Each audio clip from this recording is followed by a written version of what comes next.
સમાચારમાં આપનું ફરી એક વખત સ્વાગત છે અને હવે આપણે નજર કરી લઈએ હવામાનના સમાચારો પર। તો 3 દિવસ બાદ ફરી મેઘરાજા ગુજરાત ઉપર મહેરબાન થશે અને 13 જુલાઈથી ગુજરાતમાં ફરી ભારે વરસાદનો રાઉન્ડ થશે।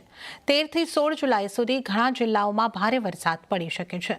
આજે નવસારી અને વલસાડમાં ભારે વરસાદની આગાહી છે।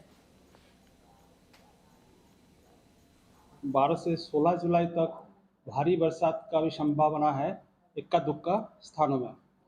और 13 जुलाई हमारा सौराष्ट्र कच्छ में इक्का दुक्का स्थानों में भारी बरसात का भी संभावना है। और जो हमारा हेवी रेनफॉल का वार्निंग तो अभी जो अहमदाबाद और आसपास क्षेत्रों के लिए जो पूर्वानुमान है इसमें हल्का से मध्यम बरसात का संभावना है। और जो थंडरस्टॉर्म वार्निंग है अगले 5 दिन के लिए पूरा राज्य में light to 30 to 40 kilometre speed के साथ थंडरस्टॉर्म विथ लाइटनिंग का पूर्वानुमान भी दिया गया है।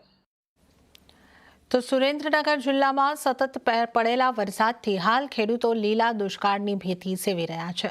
15 દિવસથી સતત વરસાદ પડી રહ્યો છે, જેને કારણે જિલ્લામાં 3 લાખ હેક્ટર કરતાં વધુ જમીનમાં કરવામાં આવેલ વાવેતર નિષ્ફળ જવાની ભીતિ સેવાઈ રહી છે।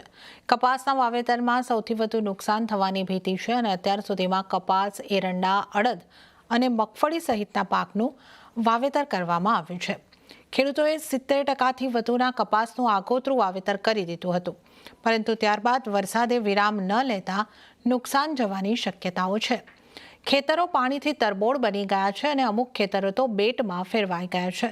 આગામી સમયમાં પણ જો વરસાદ યથાવત રહેશે તો સુરેન્દ્રનગર જિલ્લામાં લીલા દુષ્કાળની પરિસ્થિતિ થાય તેવી શક્યતા છે।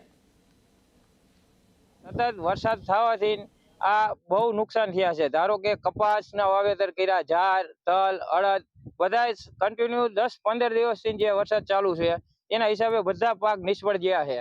અને હવે આ પાકનો નિષ્ફળ ગયા તો સરકાર કંઈક સહાય આપે તેવી ખેડૂતોની બધાની એવી ઈચ્છા છે કે સરકાર કંઈક ખેડૂત સામે જોવે અને સહાય કરે। કે જેવા પાકોમાં શરૂઆતમાં સારું હતું પણ છેલ્લા 15-20 દિવસથી જે નુકસાન થયું છે કે જે બિયારણ મોંઘા ભાવનું, બીટીનું બિયારણ 900 રૂપિયાની થેલી એવી 10 થેલી વાવી, જુવાર વાવી છે, તો એ છેલ્લા 20 દિવસથી વરસાદ વરસી રહ્યો છે, તો અમારે આ પાક સતત નિષ્ફળ ગયો છે।